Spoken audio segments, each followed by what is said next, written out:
Welcome to Eat Blog Talk, where food bloggers come to get their fill of the latest tips, tricks, and insight into the world of food blogging. If you feel that hunger for information, we'll provide you with the tools you need to add value to your blog, and we'll also ensure you're taking care of yourself, because food blogging is a demanding job. Now, please welcome your host, Megan Porta. Hey there, food bloggers. Welcome to the Eat Blog Talk podcast made just for you, food bloggers who are wanting to add value to their businesses and to their lives. In today's episode, I will be talking to Jade Jones from jonesandfortaste.com, and we will be discussing food blogging and mental health. Jade has been a food blogger for over 10 years, and during that time, she's had 3 about to be 4 children. Congratulations, Jade. I didn't know you were pregnant. She has moved 7 times, and she's struggled to balance her time as a wife and a mother, all while dealing with depression. She has learned how to batch her work in order to be consistent with her blog, but also to allow herself time to deal with depression. Okay, Jade, that was just a little snippet about you. So if you don't mind, take just a couple minutes right now to add something more about you, your business, or just give us a fun fact about yourself. Okay, so yeah. About to have baby number 4 in like less than a month. So super excited, but it does mean my life is super crazy. And my husband's also currently in law enforcement, and he used to be in the military, hence quite a few of those moves. And so the upside of this is that we are very adventurous, and that's something that plays a big part in my blog as I focus on creating recipes from around the world and around the United States that reflect where we've lived and also my heritage. I'm a huge mutt. I did like one of those DNA tests, and there were so many things on it. So I kind of have ancestry from all around the world, and I think it's a fun way to connect with my ancestry is by making foods from around the world, even though we can't afford to travel. That is awesome. I loved all of that. Before we dive in, I have to tell you that I was looking through your blog the other day, and I absolutely love all of your sections that relate to summer food and kids' treats. They were so fun. Over the weekend, our son turned 9, so we had a Harry Potter themed birthday party for him, and we were drooling over your cute little Harry Potter goodies. Oh, huge Harry Potter nerd. My husband only just recently figured out how much of a nerd I am. So let's dive into the topic. Let me just start by saying how sorry I am that you have dealt with depression. 2 years ago, I experienced a stretch of depression that I will never forget. It was awful, honestly. At times, it was impossible even to do simple tasks like getting up to wash a few dishes. I saw a line you wrote on your blog. You said something like depression can be paralyzing when it comes to mealtime or something along those lines. Mm-hmm. And that just rang true because when I was going through that, even thinking about like getting up and opening up the fridge and preparing the simplest thing was like just seemed impossible. So one of the tactics that helped me crawl out of the darkness was kind of just figuring out what my triggers were and how to almost stay on top of them. So would you mind talking to us about triggers and ways to identify them and use them to pull you out of dark times? Yeah. So, it wasn't until I was in college and I think actually married in college that I really realized how much depression had affected my ability to function in life. It was something that I just never realized that all those dark times all came back to depression, and realizing for me personally, stress and lack of sleep are huge triggers that really quickly push me into depression, and it can be very difficult to come back out. So it's something that I have to be really mindful, especially as I have a 2.5-year-old who woke me up multiple times last night, and I'm pregnant, so I was also up multiple times last night. This morning, actually, I was telling my husband as I was working on some of my goals for my blog and really trying to visualize where I want to be in a year, I was starting to full-on panic and was really struggling to feel like I could do anything. It was very much of like, I can't do this, I'm going to fail. And recognizing that, okay, that's not me talking. That is the depression talking. Yep. And so what do I need to do to address that? And sometimes it's taking a day off. and not doing any work and just doing things that are fun so that my brain can kind of settle down and reduce that stress. But it can be really hard to figure out initially what your stressors are, and what can contribute. And it's not to say that my depression never rears its head, even if I do address those triggers, but I have found that it's more manageable when I address those triggers. Yeah, I love what you just said about being able to recognize that is not me, it's depression, because I have gotten so good at that. I'll have just a random negative thought and I'm like, okay, is this something that I need to worry about? Now I can step back and look at kind of my life and my situation and think, okay, that is depression talking or anxiety, because I struggle with both. And then just like being able to separate that is so huge. Then I can move on. Like, okay, I'm not going to pay attention to you today. But lack of sleep for me is a huge one as well. And days when I haven't slept as well, those thoughts creep in and worries creep in. So it's really important that all of us are getting good sleep at night and reducing stress. Now, do you do anything like regular exercising or? So when I'm not pregnant, I usually do.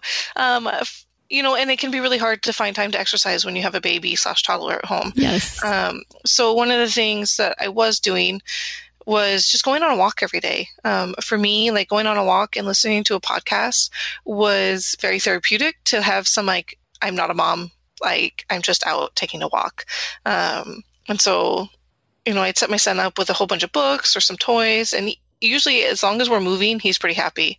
And so I would go walk for 1.5 miles, but just that physical being outside, getting the sunshine, it does such good wonders for your mental health. And I think we sometimes think of exercise as like, it has to be really hard, but it's like really just a walk is exercise. And if that's all you can do, that's all you can do. And that's great. And I liked what you said about being outside, because nature for me is another one. Just even if I'm just sitting outside in my backyard, that's a big one for me too. Yeah. And I often will sit outside and take my work outside. Yes, me too. I love that. If I'm feeling like my stresses are getting higher, but this is my time to work, it's like, well, I'm going to go sit outside, and just hearing the wind and the trees and the birds, all of a sudden I can just feel that like stress level coming down again. And so it helps remind me that, again, it's something I have to deal with, but it's not also me. Yeah, right. And the sunshine too. Vitamin D is another one. Yes. Love that. In the winter, it's harder here in Minnesota. Even in the winter, I would just go out for a little walk and get some sun on my face. All of it helps. It all adds up. It does all add up. Taking care of all the little things really does add up. And I think it's hard when you are, an entrepreneur or running your own business to feel like you can take time for yourself. But when everything relies on you, you have to take that time for yourself, because otherwise, if you crash, everything crashes. Totally agree. Now let's apply this to food blogging a little bit, because as you know, food blogging can be a very lonely job. And you and I are not the only food bloggers who have dealt with this issue, because working from home is great, but it can also be very lonely and isolating, which certainly does not help people who are prone to depression. So even if my listeners have not dealt directly with full-on depression, there's a good chance that they have at least gotten a taste of it if they have been doing this working from home thing long enough. So talk to us about specific tactics you employ in your business to keep stress and depression at bay. One of the biggest things that I learned a couple years ago was, for me, connecting with others through groups. It can be really hard, especially because people outside of the blogging world don't understand what we do, and that it is a legitimate job that can earn money. I think we've all had those questions of like, so you make money, how? Yes. So it's always nice to have a group of people who understand what you're doing. Yeah. And I've also found that as I bring up that I deal with depression, so many people are like, oh my gosh, I do too. Like, how are you doing? Like, how are you dealing with this? And so being able to discuss it and realize that I'm not alone. And for a lot of people, it might not even be just mental health. It might be physical health. I know a lot of bloggers, the reason they are bloggers is because they cannot work a traditional job, or they're wanting to help others who have their conditions to live a better life. And so being able to talk with others and connect with others who feel the same way can also be very validating, to be like, I'm not crazy. I can do this and somebody else understands me and I have someone I can talk to. And then I've also been trying to go to more conferences as I can afford them. And I went to Everything Food Conference for the first time, I think last year. And I went and totally imposter syndrome. I was not in a great place at my blog and didn't even know really what I wanted my niche to be. Even after having done it all this time, I was realizing that was all over the map and like really needing to get more specific. And so I went and I was just like, well, I kind of know a couple people from having talked to people online, but like never have actually talked to these people. And when I left, I came away with a whole group of friends that I've connected with. I had roomed with one of the girls that I met last year, just randomly at the conference, that we bonded over the fact that our blogs are plays on our last names. Oh, nice. And so for me, that's been really awesome to then have real life friends that are no longer internet friends. And they're the people that, I can have my little powwows with, and what are our goals? What are we working on? And that's been, again, it's just been nice to have real friends. That's a huge one. In my experience, going to conferences has totally changed my life as far as being a food blogger. And you can connect with people online to a certain extent. It's so different when you meet somebody in person and you make that just human connection. And those people that I have met at conferences have been good friends. Some of them are very expensive, but if you want to keep food blogging, I think it's really good and really healthy to make it a priority to get to some of those conferences and open up those, human connections. So I love that. Well, and I think the investment that you make, you have to realize it might not seem like it makes sense, but I have found that after every conference I go to, I always come away with so much more, either just from talking to friends and having the clarification moments that come from talking through things with other people. And so my business always steps up after each one, and it inevitably pays for itself. So it's having to be willing to invest in yourself, because that's, again, it goes back to, if you don't do it, then who will? It is worth the investment for sure. And if you keep an eye on a conference that you might want to go to, you get early bird pricing usually, if you do it early enough. I usually buy it a year out. Yeah, in some cases it's considerably cheaper. So that's something to keep in mind too. Do you have any local food blogging or blogging groups? I was just trying to think of other ways people could connect in real life without going to a conference. I know there are a few groups here in Minneapolis. I live just outside of LA, so you would think there's plenty of food bloggers here that we would be able to do, already have something set up, but I found that in general, I think we're all so busy, it just feels overwhelming to set up one more thing. But I have connected with a few bloggers here, and we always talk about how we need to get together. And I've kind of decided I can spearhead getting us together once or twice. It's just so nice to be able to sit down in real life with other people and get to talk. And usually you spend some time talking about work, but you also just spend some time talking about life. So what about organization? Because for me, organizing my life and scheduling and planning is another huge thing for me to stay healthy, both physically and mentally. Do you have any tips for organization or planning? So organization has always been one of my biggest downfalls. My husband is very organized, very meticulous, and I joke that I'm a squirrel and am all over the map all the time. So that is something I've really been working on this year this last year, was to really focus in on how I could become better organized. And so for me, I'm a huge paper person, so I have to write everything down. I have to think it all out on paper, and I take that paper and I now type up, so I have a million Google Docs, which also need more organization, and I'm slowly getting all that put together. But I found for me, if I think it out on paper and then I can type it up, so now I have several different Google Docs with my ideas for things that I want to make for my blog, and what categories they fall under. And that's really helped me to be more productive. So I'm not sitting down and being like, oh, shoot, what should I do? I don't know. And it's also enabled me to do better batch work. So that way I can kind of sit down at the end of the previous week or the beginning of the week and say, okay, what does our schedule look like this week? When is my husband going to be home? When will I have help? What day can I batch work? And then go ahead and pick anywhere from 2 to 4 new recipes. And some days, it's awesome and I get everything done and but it's allowed me to build up a huge backlog of, I think now I'm at like 30 or 40 recipes that I'm like, oh shoot, I really need to start getting these up on the blog. But it gives me that cushion for when I do have depression and I don't feel like cooking, but maybe I feel like, okay, well, maybe I could like kind of work on a blog post. I have something to work on rather than like, well, I got nothing and like I'm just another failure again. Each person has to figure out what works for them. And I know some bloggers don't do the batch work. I love batching. On Mondays, for me, I do filming, and then Tuesdays is a different thing. And I find that I can get so caught up that way, but I know that not everybody works like that. You just have to find what works for you and utilize it. And I think it took me 8 years to figure out how to batch work for myself. Because again, my husband's schedule is all over the place. And so when people are like, well, I do all my batch work on Tuesdays. And I'm like, well, I do all my batch work at some point during the week. But that's what works for me. And that's, it's just having to calendar it out 1 week at a time. If I try to do a month at a time, it's going to go to pot because inevitably my husband has to go to court or something. And so then it's like, well, great. They just want my plan for the week. So if I have to create my very flexible calendar, I wish I could be one of those people who could plan out for the whole year. Right.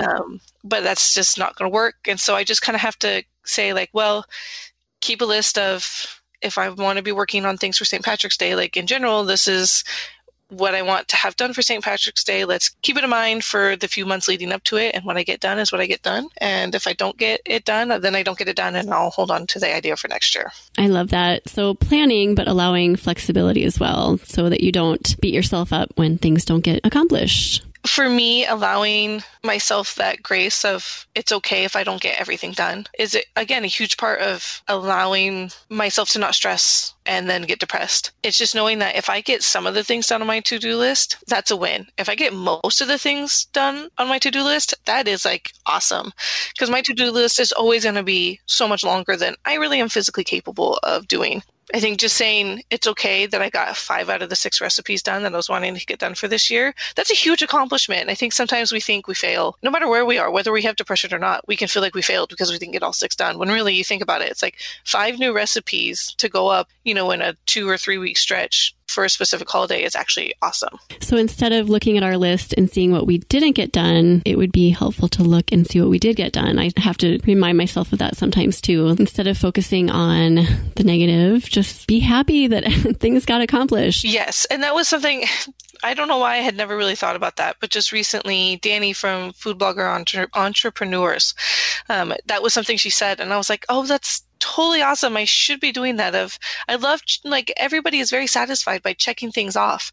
So why not also keep a list of like things I have accomplished this week and start writing that down? Because then you'll realize, wait, I did 1 million things this week. That's awesome. Even if I didn't get everything done on my to-do list. I love that. I love the idea of putting that where you can see it like on a chalkboard or somewhere where you can just like walk by it and see it all the time. Like, yes, I'm awesome. I did all that today. Or I did all that this week. Yeah. Or putting it next to your calendar. So that way, when you see all the things that you had put up on the calendar of things you wanted to do, being able to say, you know what, I didn't get to some of those things, but look at all the things that I've gotten done over this last month that help push me towards my goals, whether it's getting new blog posts up or creating that ebook or whatever it is, you're making progress. That is a great suggestion. One of the things I love that you just touched on was doing weekly scheduling, or some people do monthly scheduling. My husband and I have recently started sitting down together on Sundays and we just talk about our week, everything, like kid details, appointments, everything. And then it just has made me feel so much more secure going into the week, as opposed to before we started doing that. It was like, I don't know, you just are constantly wondering, like, is this all going to come together? So I love the idea of weekly scheduling, and it has been a huge, huge help for me. And like you, I went most of my food blogging career without planning or organizing or scheduling. Like, it was taking me so much energy to get everything done. So once I actually sat down and started planning and scheduling, even just a little bit, it has transformed my whole food blogging game. Oh yeah. I mean, I used to think that like publishing a new post like once a month was nearly impossible. And now I'm like, I can do 4 new posts in a week. I know I have to manage it, but like that's totally doable. And I realized like, like, I think September last year, I was doing 2 different events. And so I had 12 blog posts to put up in 2 weeks. And I was like, I never could have done this when I first started. But yeah, it was still some late nights because I was not as on top of things as I wanted, but I figured some things out and put some new systems in place so that I can get more done. And this is good for anyone dealing with depression or any sort of mental illness, but also this is just great info for people who are looking to be more organized in food blogging. Yeah. Well, and I think anybody who has any sort of other obligations, whether it's having to take care of your parents or having a spouse in school or any mom. Yes, absolutely. Who is trying to manage having little ones at home or, as my kids get older, I've totally seen that we are only getting busier and it's not going to go away.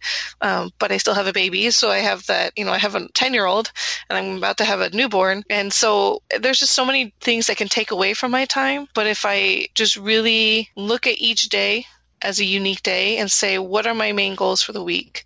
How can I make this happen? What is feasible for each day? I'm amazed just in how much I can get done, really. But it's having to break it down into those bite-sized pieces and really focus on what are my goals? What am I going to work on? What's important? What's not? Also, for me, something that's been huge is asking for help or getting help in areas where I just kind of lack. Like for me, getting help with cleaning my house was really huge. And it took me a long time because it's expensive. But once I started doing that, so much time opened up for me. So I think it's really important that people find those things that they can get help with, whether it's having someone watch your kids or whatever it is. I just think that's super important. Have you tapped into that at all? Oh, 100%. So, as my kids have gotten older, it's been easier to say, well, hey, you want to earn some extra money? Here's some chores that you can do. And so I have a huge list. And when they have something in mind that they really want, it's awesome because all of a sudden a lot of work gets done.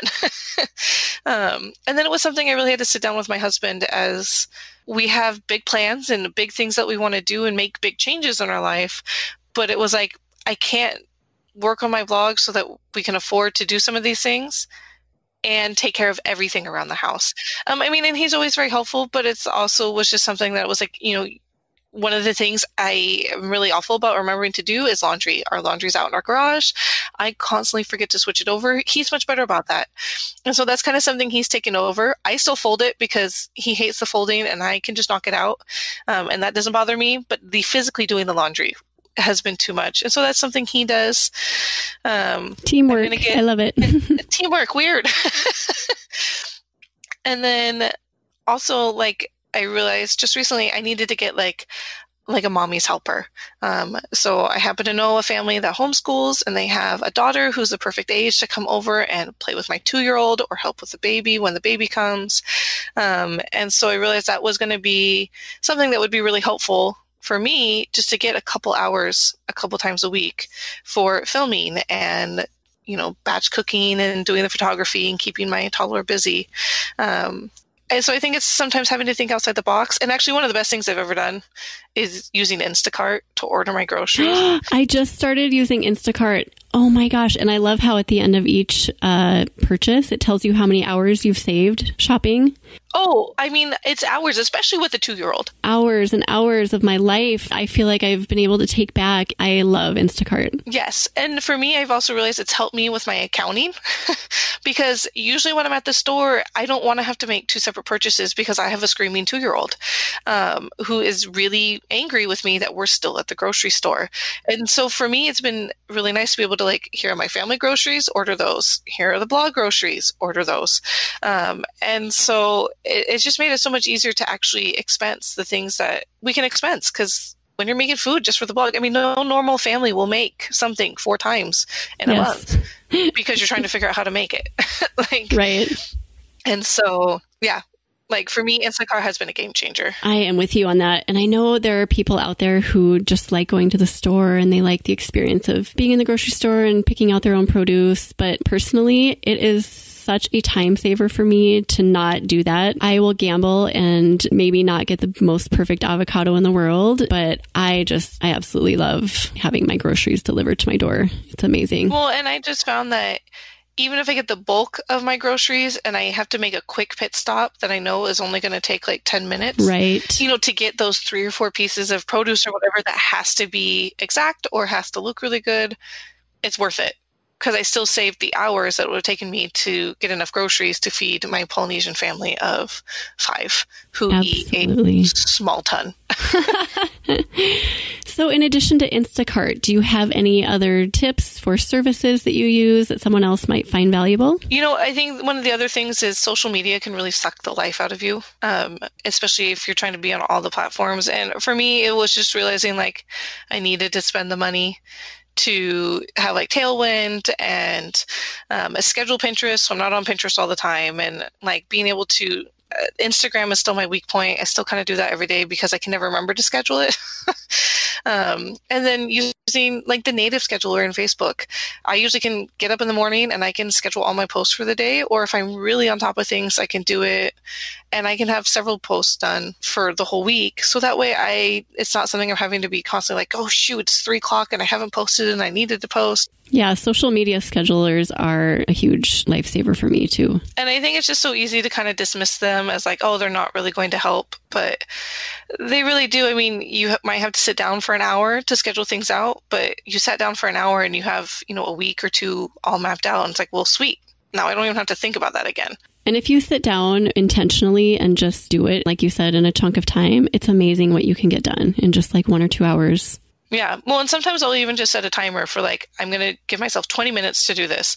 So if I know that countdown's going, it's far easier to not get distracted by like just mindlessly scrolling on Facebook or Instagram. It's just, I have 5 minutes. I got to get this up, done. Okay, great, cool. I'm off. I like the timer recommendation. I don't do a timer, but I do force myself to get off of social media just until I get a task done, and it works. Social media, like you said, it's a time suck. Yes, it's awesome for certain things, but it can be really damaging too. Well, and I found too that I use the Facebook Pages app a lot more now because then I don't get on the main app. So there can't be the mindless scrolling, but I can still answer comments that I get on my Facebook page or see that, hey, I got a notification on Instagram that people are commenting. And so I can go quickly respond to those things and then get off instead of just getting distracted. So out of curiosity, have you by chance read the book called Lost Connections by Johann Hari, I think it is? I have not. A good friend of mine, she has experienced quite a bit of depression in her life, and she just recently recommended this book to me, and I haven't read it yet, but she was raving about it. So from what she described, it's the author taking a look at different causes of depression and anxiety, and then focusing on what the disconnects are. Like if you're disconnecting from meaningful work or people or nature, then those can be causes of depression. Obviously there's sometimes a chemical imbalance, but sometimes it doesn't necessarily have to be that. It can be just this whole movement of people working from home and being isolated. She described it way better than I just did, but it just sounded super interesting, and I'm going to put it on my list of books to read, but I was wondering if you had checked that out. I had not, but I think that's a totally valid point. And even if you do have the chemical imbalance, again, there are so many factors to like managing that chemical imbalance as best as you can. So no, I just typed it down because I want to go look at it. That's been on my one of the books that I think was a big game changer for me. It's probably 4 or 5 years ago. Was How to Get Your Girl Back. It was just really good for me to realize like I had lost myself. Just at the point of life where we were at, it was extremely stressful, and I was coming out of a long, like year-long depression bout, and like where I was not functioning. It was a really hard time for me to just be a mom. But as I read that book, it was like realizing like I had lost myself and I needed to put things back into place to take care of me and to figure out how to be me again. And so for me, it was just good to even like have that moment of realization that I wasn't who I used to be. And I could get that person back. Yeah, it definitely changes you, but it is possible to rebuild. And I think that's important to keep in mind. So I think we're going to wrap up our chat unless you have anything else you want to share about tips or tricks that you have for my listeners. I think it's just acknowledging that it's okay if you have depression. I think it's so hard when you are feeling down to let yourself work through that bout. But I have found that the more I try to fight and like force myself out of my depression, the longer I stay in it. And so there have been times where I take a week or two and I kind of just have to feed it. And I have to kind of tell my kids, like, you have to entertain yourself. Like, I can't handle it. And we're going to eat a lot of cereal. We're going to eat chicken nuggets. Everyone's going to survive this 2 weeks, and I'm going to lay down and read because that's about all I feel capable of. And my whole family, as we've talked about it, and it's something that we've all learned that we all need that time. And it's okay if I take that time, because in the end, if I allow myself to just work through my depression slowly, I come out of it soonerish. Soonerish. But then it allows me to kind of get back to our normal things and be able to, like, by stages, be able to say, okay, we're going to upgrade and we're not going to have cereal today. We might have oatmeal. And like, whoo, we made it. But those little achievements kind of then help me to bring me back to myself. And it can be really hard to say that that's okay, but it has to be okay, because this is why you get stuck in that spiral. So sometimes it's allowing yourself to kind of go with the spiral to find your way out. Like with anything, I feel like the more you fight it, the less progress you're going to make. So even though depression is not a fun thing, kind of wrapping your arms around it and just saying, okay, this is where I'm at, and preparing your family, like you said, your loved ones, letting them know what to expect from you. I think those two things alone are really, really great bits of advice. So thank you. Thank you. I think people are going to find great value in this information. So I just really appreciate you being here today.